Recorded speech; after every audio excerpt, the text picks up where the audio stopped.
বিসমিল্লাহির রহমানির রহিম। অনুপম সাংস্কৃতিক সংসদ আয়োজিত নতুন বাংলাদেশের বিজয় স্বাধীনতা উৎসবের আজকের এই আয়োজনে সম্মানিত সভাপতি এবং আগত সুধীজন, আসসালামু আলাইকুম। আমরা এমন একটি নতুন বাংলাদেশ পেয়েছি যেখানে আমরা মুক্ত স্বাধীনভাবে কথা বলতে পারছি, আলহামদুলিল্লাহ। সম্মানিত সুধীমণ্ডলী, আপনারা জানেন আমাদের উপর এক ধরনের সংস্কৃতি চাপিয়ে দিয়ে রাখা হয়েছে। আমরা যা বিশ্বাস করি সেই অনুযায়ী আমরা আমাদের জীবনযাপন করতে পারি না বা করতে দেয়া হয় না। সংস্কৃতি তো হলো জীবনের একটি প্রতিরূপ। Culture is that what we are, অর্থাৎ সংস্কৃতি তাই আমরা যা।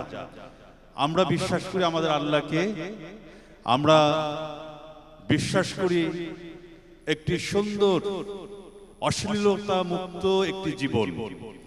সেই জীবন আমরা গঠন করতে পারি না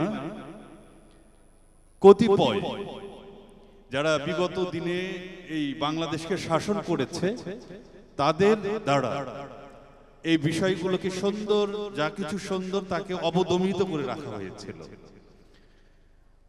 আমরা আমাদের উপর একটি চাপিয়ে দেওয়া একটি সংস্কৃতি, একটি ফ্যাসিবাদ আমাদের উপর জবরদস্তিমূলক ভাবে আমাদের মুখ বন্ধ করে রেখেছিল।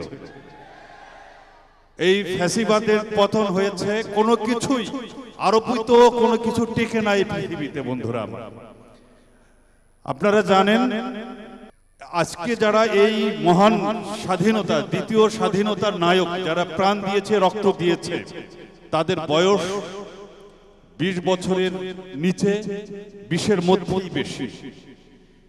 এরা যখন লেখাপড়া শিখেছে, এরা পুস্তকের মলাট উল্টালেই একটা বিশেষ ব্যক্তির ছবি দেখত, তাদের গুণগান দেখত। সেই বিষয়গুলো কি তাদের জীবনকে প্রভাবিত করতে পেরেছে? পারেনি। আরোপ করে, জোর করে কোন জাতিকে পরিবর্তন করা যায় না। বন্ধুরা আমার, অনুপম সাংস্কৃতিক সংসদ এই দেশের মানুষের বিশ্বাসের আলোকে একটি নতুন পৃথিবী গড়ার প্রত্যয়ে সুস্থ সংস্কৃতির বিকাশের জন্য কাজ করে যাচ্ছে। আসুন আমরা অনুপম সাংস্কৃতিক সংসদের পাশে দাঁড়াই, এই সাংস্কৃতিক সংসদে নিজেদের সন্তানদেরকে সম্পৃক্ত করি, নিজেরা সম্পৃক্ত হই, একটি সুন্দর সুশোভিত, ফুলে ফলে সুশোভিত একটি সুন্দর বাংলাদেশ আমরা গড়ে তুলি। এই আশা রেখে আমি আমার কথা শেষ করছি। আসসালামু আলাইকুম। এক অনুপম প্রভাতের অনুপম সমীরণে ভরে যায় সবুজাব প্রান্ত।